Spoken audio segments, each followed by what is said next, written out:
Kembali disergap, pemirsa api membakar asrama santri di pondok pesantren di PD Jaya Aceh. Kepanikan terjadi lantaran api cepat merambat ke 4 ruangan lainnya.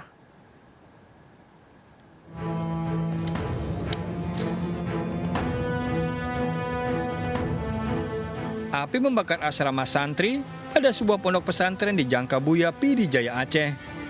Dengan cepat api menghabiskan 4 ruangan asrama santri. Api berasal dari salah satu ruangan asrama dan dengan cepat merambat ke ruangan lainnya. Petugas yang datang segera memadamkan api. Tidak ada korban jiwa pada peristiwa yang belum diketahui penyebabnya ini. Ini hasil informasi kami cek pada santri ini diperkirakan karena kolesterol listrik. Tapi ini kita tidak bisa memutuskan apakah karena listrik ataupun yang lainnya.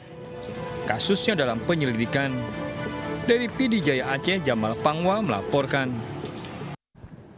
Akibat mabuk, seorang pria di Kabupaten Malang, Jawa Timur menggebrak dan mengancam seorang wanita pengemudi mobil. Aksi pelaku membuat 2 anak korban histeris ketakutan.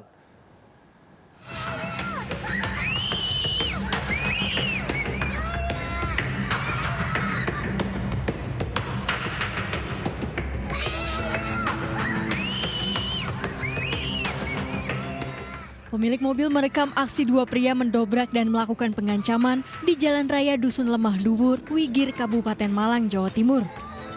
Pelaku mendatangi mobil dan meminta korban turun secara paksa yang membuat 2 anak korban histeris ketakutan.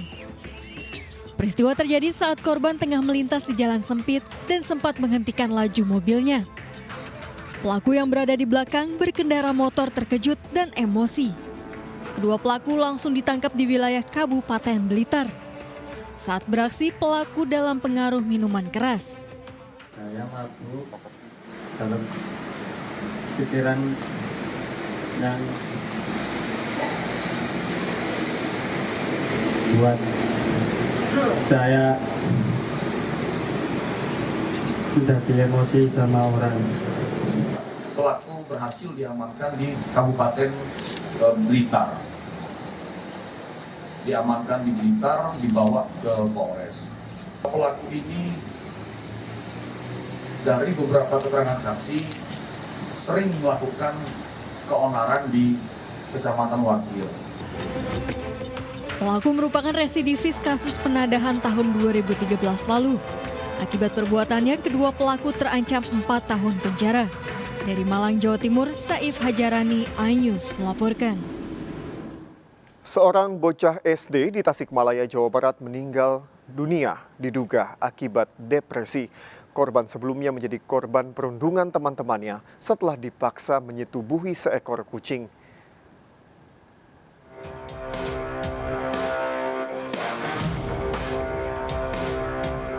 Jenazah F, bocah kelas 5 SD yang tewas diduga akibat depresi, telah dimakamkan di Kabupaten Tasikmalaya, Jawa Barat.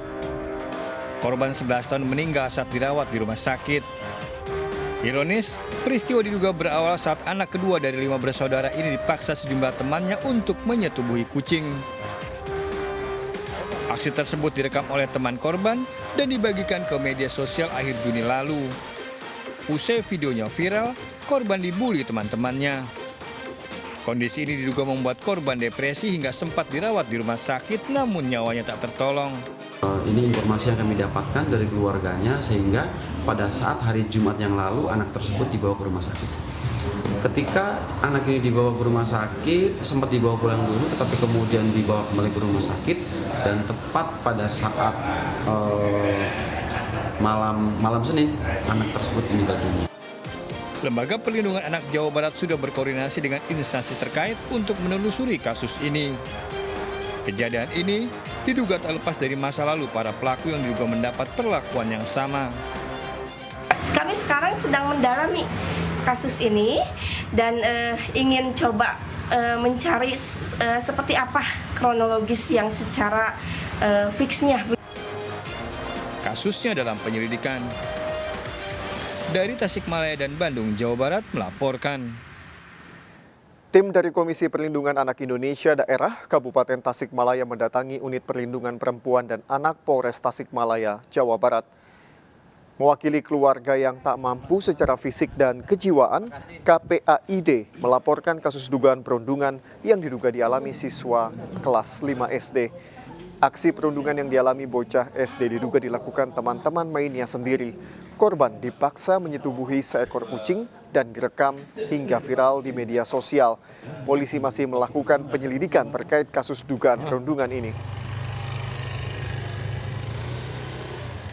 Kewajiban untuk melaporkan ketika orang tua korban tidak memungkinkan secara fisik maupun psikis, sehingga kita diperintahkan Undang-Undang 35/2014 pasal 76 untuk melaporkan peristiwa ini. Apa peristiwa apa? Tim khusus bentukan Kapolri menemukan sejumlah CCTV yang bisa mengungkap kematian Brigadir Yosua di rumah Kadif Propam nonaktif Irjen Pol Verdi Sambo. Temuan ini mematahkan pernyataan Kapolres Metro Jakarta Selatan nonaktif bahwa CCTV rusak disambar petir.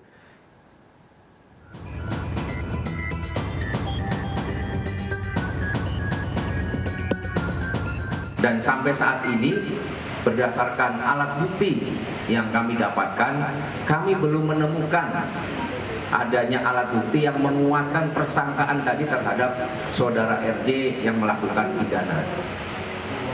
Dan kami juga mendapatkan bahwa di rumah tersebut memang kebetulan CCTV-nya rusak.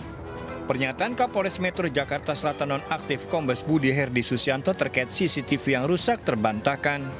Tim khusus bentukan Kapolri Jenderal Listio Sigit menemukan rekaman CCTV yang bisa mengungkap tewasnya Brigadir Nofriansyah Yosua Huta Barat di rumah Kadif Propam nonaktif Irjen Verdi Sambo. Sejumlah CCTV diperiksa di laboratorium forensik. Rekaman CCTV akan dibuka menyeluruh setelah tim khusus selesai bekerja. Tim ini bekerja maksimal. Kita sudah menemukan CCTV yang bisa mengungkap secara jelas tentang konstruksi kasus ini. Dan ini tim dari CCTV ini sedang didalami oleh tim sus yang nanti akan dibuka apabila seluruh rangkaian proses penyidikan yang dilakukan tim sus sudah selesai. Jadi biar tidak sepotong-sepotong, kita akan menyampaikan secara komprehensif apa yang setelah dicapai oleh tim sus yang dibentuk oleh Bapak Kapolri. Tewasnya Brigadir Yosua menyisakan sejumlah kejanggalan. Berdasarkan komunikasi terakhir dengan keluarga, Brigadir Yosua mengawal pimpinannya dari Magelang ke Jakarta. Pihak keluarga melalui kuasa hukumnya melaporkan dugaan pembunuhan berencana dan mengajukan surat permohonan otopsi ulang terhadap jasad Brigadir Yosua. Oleh karena itulah kami semakin yakin bahwa memang pelaku dugaan tindak pidana ini adalah terencana oleh orang-orang tertentu dan tidak mungkin satu orang, karena ada yang berperan pegang pistol, ada yang menjerat leher, ada yang menggunakan senjata tajam dan sebagainya. Sekiranya nih perkelahian 1 lawan 1 atau tembak menembak 1 lawan 1, maka tidak mungkin ada jerat tali di leher. Tentu kita Polri akan mengupdate kembali, terutama terkait dengan proses ekshumasi. Mungkin nanti akan bisa kita update kembali jadwalnya. Tetapi secepat mungkin, karena kita juga mengantisipasi terjadinya proses pembusukan terhadap mayat. Tindak lanjut atas gelar perkara kematian Brigadir Yosua setelah Kadif Propam Irjen Pol Verdi Sambo, Kepala Biro Pengamanan Internal Brigjen Hendra Kurniawan, serta Kapolres Metro Jakarta Selatan Kombes Budi Herdi Susianto dinonaktifkan. Dari Jakarta, tim liputan melaporkan. Seorang mahasiswa menjadi korban begal di Depok, Jawa Barat. Pelaku merampas motor dan handphone korban setelah terjatuh. Aksi pelaku terekam CCTV.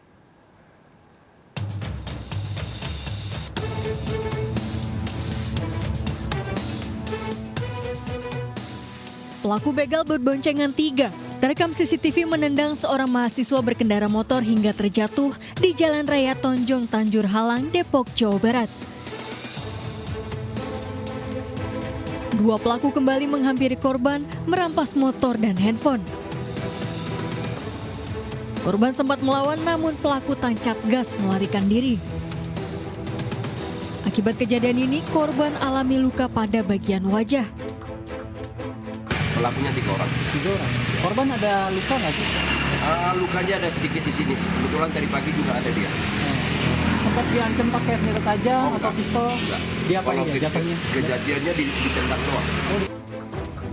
Kasus ini dalam penyelidikan Polsek Tajur Halang.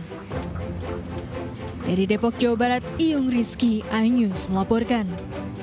Seorang nenek tewas dianiaya karena menolak lamaran seorang kakek. Bagaimana peristiwa ini terjadi?